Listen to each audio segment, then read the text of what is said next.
Encounter करना police की मजबूरी होती है या पुलिस शौक से करते हैं? क्योंकि जनता के मन में क्वेश्चन रहता है कि पुलिस इनकाउंटर क्यों करते हैं? चूँकि एक आप वरिष्ठ पुलिस अधिकारी हैं, कौन से सिचुएशन में आपको इनकाउंटर करना पड़ता है?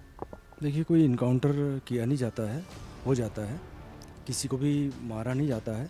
उसको पहले जो है आत्मसमर्पण के लिए कहा जाता है और दुर्दांत अपराधी रहते हैं, कई अपराध रहते हैं और उनको प्रयास किया जाता है कि वो सरेंडर कर दें। तो सरेंडर ना करके वो यदि अटैक करते हैं तो हम आत्मरक्षा के लिए जो है उस पे वार करते हैं। जितना वो अटैक कर रहा है उतना हम अटैक करते हैं। तो उसमें जो है वो बदमाश की डेथ हो जाती है, पुलिस की भी कैजुअल्टी होती है उसमें। तो जो है वो हमारा मेन उद्देश्य रहता है कि उसको सरेंडर करके और कानून अरेस्ट करके उसको ज़्यादा से ज़्यादा सज़ा दिलाई जाए। एक बहुत ही खूंखार आतंकवादी कह सकते हैं, डकैत कह सकते हैं, जिसका नाम है ललित पटेल। उसका यह कहा जाता है कि वो जिंदा व्यक्ति का चिता पर उसको रखकर जला देता था। उसकी एक खौफ थी उस शहर में, दहशत थी। आप वहाँ पर गए, उसको उसका इनकाउंटर किया गया। वो कौन सा सिचुएशन में हुआ? नहीं, वो उसके बारे में मैं ज़रूर कहूँगा कि वो गांव वाले दहशत में रहते थे, क्योंकि पूरी गैंग जाती थी, फिर ये खाना गांव वालों से बुलाते थे और पैसों की भी डिमांड करते थे। पैसा लेकर ये हथियार खरीदते थे। तो समाज के विरोधी थे ही ये। और जनता को भी जो है वो असुरक्षित जनता भी महसूस करती थी। ये बात सही है कि इन्होंने 3 लोगों का अपहरण किया था। अपहरण के बाद जो है उनको तीनों की उन्हीं से चिता बनवा के और उनको मार के और उनको जला दिया था।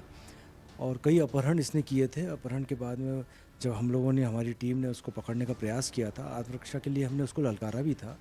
पर वो पूरे जब हम पे फायरिंग स्टार्ट की उसके बाद हम लोगों को जो है आगे की कानूनी कार्रवाई करनी काफ़ी पड़ी। समय तक आप नए थे, एसपी के रूप में, सुपरिटेंडेंट ऑफ पुलिस के रूप में वहाँ पे। आप ऑफिस तक नहीं गए थे। आपने शायद जंगल में बहुत समय बिताया, बहुत दिन वहाँ पे गुजारा, ताकि उसको एक ट्रैक कर सके, वो कहाँ रहता है, उसकी एक्टिविटीज़ देख सक अरेस्ट करने के लिए। क्या था पूरा मामला? देखिए, क्या है कि मैं एज ए एसपी वहाँ पोस्ट हुआ था। हमारा मेन मकसद था कि जनता में जो असुरक्षा की भावना आ गई थी चित्रकूट, मझगाँव, बरौंधा और सतना के निवासियों में, तो वो असहाय महसूस कर रहे थे निकलने में या चित्रकूट में कहीं परिक्रमा करने में। तो मेरा ये मकसद था कि मैं पोस्ट ज्वाइन करूँ या जिस पद के लिए मैं वहाँ गया हूँ वो पहले मैं निकाल करूँ। तो मैं सीधे जो है जंगल में ही ज्वाइन किया और जंगल में ही मैंने पूरा मोर्चा संभाला। मेरी पूरी टीम साथ थी। उसमें मेरे साथ वहाँ के एसडीओपी भी थे, थाना प्रभारी और पूरी टीम थी। हम लोगों ने काफ़ी मेहनत की, पूरे जंगल छाने, बहुत लोगों से हमने कॉन्टेक्ट किए और जब हम उसको पकड़ने का प्रयास किए तो उसमें ये सब चीज़ें हुई हैं।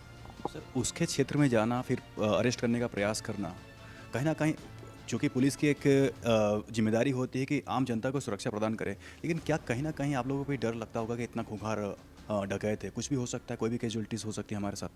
देखिए, हमने कहा ना, हमारे साथ हज़ारों जनता की दुआएँ हैं। हर आदमी हमको देख के सुरक्षित महसूस करता है।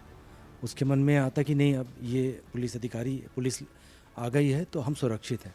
तो उनकी दुआएं जो हैं हमको असुरक्षित महसूस करती नहीं है। हम लोग ऐसी कॉन्फिडेंस ले लेते हैं, कॉन्फिडेंस हमें आ जाता है कि इतनी जनता हमारे साथ है तो बदमाश हमारा क्या करेगा। मध्य प्रदेश में जब भी कोई खुखार आतंकवादी होते हैं, डकैत होता है, उनसे निपटना होता है, उनके पास एक ही ऑफिसर का नाम आता है, आईपीएस राजेश हिंगनकर। फिर आपको भेजा जाता है और आप पूरी तरह से 100% सक्सेस रेशो के साथ उनको एक रिजल्ट देते हैं। ये इसके बारे में कुछ बताएंगे? नहीं, ऐसा नहीं है। बहुत अच्छे पुलिस अधिकारी भी मध्य प्रदेश में रहे हैं। अब ये चांस की बात है कि मुझे सतना की पोस्टिंग मिली और मुझे मौका मिला तो 2 बड़ी गैंग साफ़ की मैंने। और ऐसा नहीं, सभी अधिकारी सक्षम होते हैं, सब में विल पावर रहती है और सभी अपने आत्मविश्वास के साथ काम करते हैं। वो मैंने अपना काम किया। सतना की बात नहीं करें, बहुत सारे गैंगस्टर्स हो गए, टेररिस्ट हो गए। फॉर एग्जांपल एक सिमी, जो मध्य प्रदेश में नहीं पूरे देश में एक खुखार ऑर्गेनाइजेशन माना जाता है, उसका भी सफाई करने में एक व्यक्ति का हाथ है या एक टीम का हाथ है, उसमें आप सबसे ऊपर आते हैं। हाँ, ये बात सही है कि मध्य प्रदेश में एटीएस का उसी समय गठन हुआ था और मुझे पुलिस अधीक्षक एटीएस इंदौर का पदभार मिला था। उसमें मैंने दिल से काम किया। उसमें मैंने महाराष्ट्र में भी कैंप किया और बुरहानपुर से लेके खंडवा में काफ़ी कैंप किए। और नेटवर्क तोड़ने के लिए हमको थोड़ा अलग तरीके से कार्य करना पड़ा।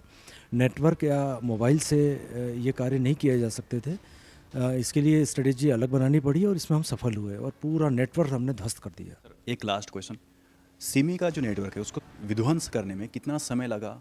कितना समय आपने स्पेंड किया उसको पूरा पूरा ट्रैक करने में? ये बात भी क्या सच है कि आपको मस्जिदों में या अलग-अलग जगहों पर जाकर सादी वर्दी में सिविल ड्रेस में रहना पड़ा था अकेले? हाँ, ये बात सही है कि हमें स्ट्रेटजी चेंज करनी पड़ी थी सीमी नेटवर्क के लिए। उसमें हम टेक्निकल तरीके से सफल नहीं हो सकते थे, तो वो हमने किया था।